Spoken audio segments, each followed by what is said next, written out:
We began by talking about discipleship as having an inward and an outward focus. Our inward journey toward spiritual maturity is not only for ourselves, it's for the sake of others as well.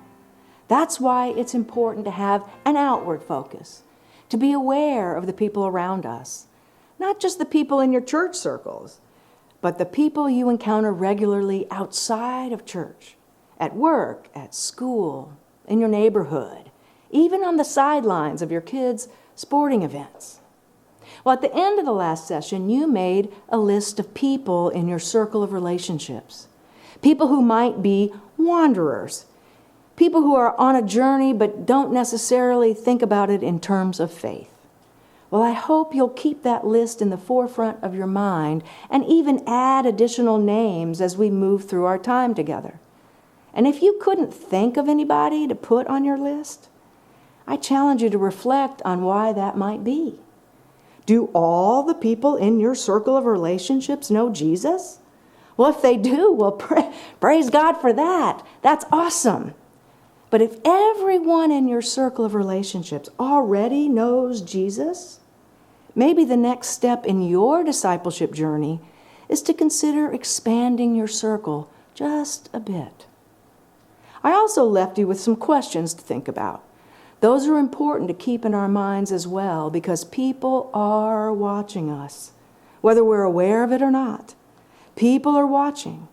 They're watching how other people, especially people who claim to know Jesus, they're watching how other people are living out what they say they believe.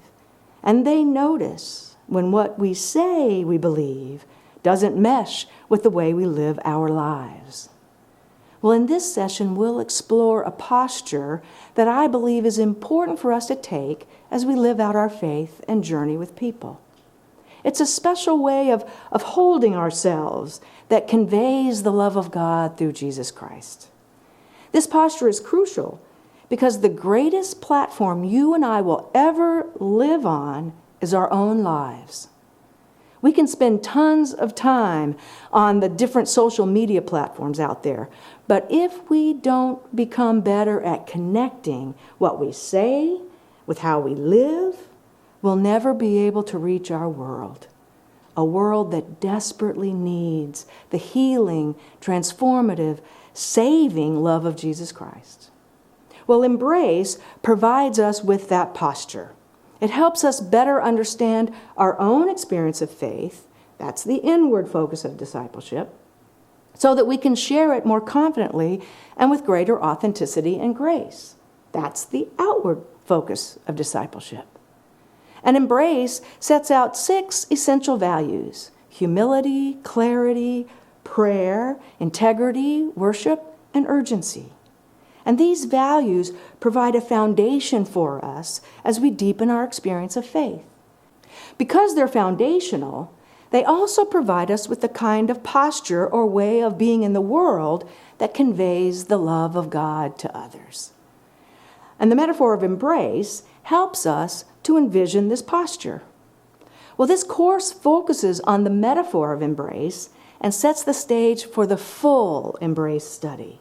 The full embrace study can be done in small groups or taught in an in-person workshop setting or in fully or hybrid settings. For now, though, we'll use the metaphor of embrace to envision the way that God works in our lives and the way we model that for others. And we'll also, very briefly, point to at least a couple of the essential values to help you see how all these things fit together. So let's look at the metaphor of embrace. To grasp the metaphor of embrace, you have to understand the motion that's involved. Embrace is an integrated movement with 4 consecutive stages flowing one from the other.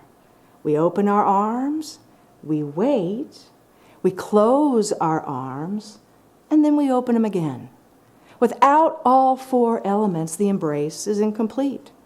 We can't simply open our arms and wait, or embrace will never actually occur. And if we open our arms, wait, and then close our arms, but don't open them again, we've turned the embrace into an overbearing grip. So we need all 4 elements. And looking at these elements helps us visualize the way that God reaches out to us and the way that we reach out to others. The first stage is opening our arms. From the very beginning, all the way back to God's first acts of creation and then continuing through Jesus, God opens God's arms to us, making space within God's very self for us. And this openness comes before anything and everything else. Before we're even aware of it, God is already loving us, offering us grace through Jesus, and inviting us to respond in faith and love. In the Wesleyan traditions, we call this God's prevenient grace because it's the grace that comes first. God doesn't wait for us to get our acts together. God doesn't wait for us to figure it all out. God doesn't even wait for us to love Him. God makes space within His very self and loves us first. Well, we model that space making when we open our arms to others. Before they set foot in our churches, before they get their acts together, we open our arms to them and love them. Open arms are almost a universally understood sign of welcoming. When we open our arms, our stance is one of humble openness, and people can see that we've made space for them. Open arms help us better visualize and understand the first two essential values of showing and sharing the love of Jesus: humility and clarity. Humility relates to our awareness of the reality of human sin. And clarity connects to our understanding of the basics of Christian faith and the way that our story intersects with God's story. Humility enables us to see that brokenness marks all of humanity. And even more importantly, the open arms of humility show that we recognize that we are just as broken as anyone else. This is crucial. It's a crucial aspect of the way we live out our faith. We are all broken. We all need the healing grace of Christ.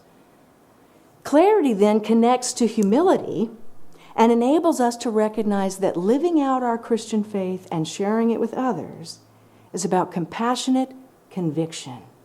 We hold fast to what we believe, but we hold those beliefs lightly, in an open hand rather than a clenched fist.